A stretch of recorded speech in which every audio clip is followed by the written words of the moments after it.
चलिए भारतीय इतिहास के उस पन्ने को खोलते हैं जिसने 8वीं सदी में भारत का भविष्य बदलना शुरू कर दिया था।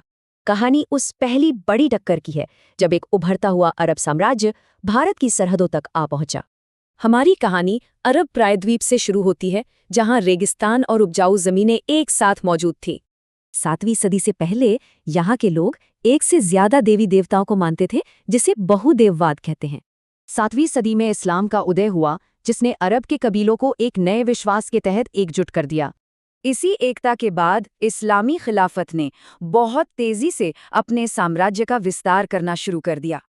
देखिए, सिर्फ एक सदी के अंदर ही ये साम्राज्य स्पेन से लेकर मध्य एशिया तक फैल गया था। सीरिया, ईरान और मिस्र जैसे बड़े और अहम इलाके एक एक करके खिलाफत के कब्जे में आ गए।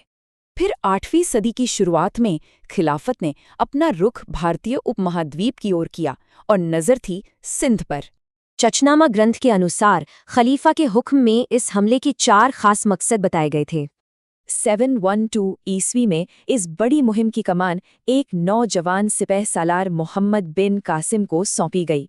उस समय सिंध पर चाच वंश के राजा दाहिर का शासन था, जो एक स्थापित और ताकतवर शासक थे। तो अब आमना सामना था 2 ताकतों का, एक जो साम्राज्य बढ़ाना चाहती थी, दूसरी जो अपनी जमीन बचाना चाहती थी। रावर के मैदान में निर्णायक जंग हुई, जिसमें राजा दाहिर बहादुरी से लड़े, लेकिन हार गए और मारे गए। सिंध की हार के बाद वहां अरब शासन की नींव पड़ी, जिसने इस पूरे इलाके को हमेशा के लिए बदल दिया। इन्हीं बदलावों में से एक था जजिया, एक नया टैक्स जो गैर मुस्लिम आबादी पर लगाया गया था। कुछ पुराने दस्तावेजों से पता चलता है कि ये टैक्स ईसाइयों और यहूदियों जैसे कुछ समुदायों पर 2.5% की दर से था। ये घटना सिर्फ एक जीत हार नहीं थी, बल्कि 2 अलग अलग सभ्यताओं के बीच एक लंबे और जटिल रिश्ते की शुरुआत थी।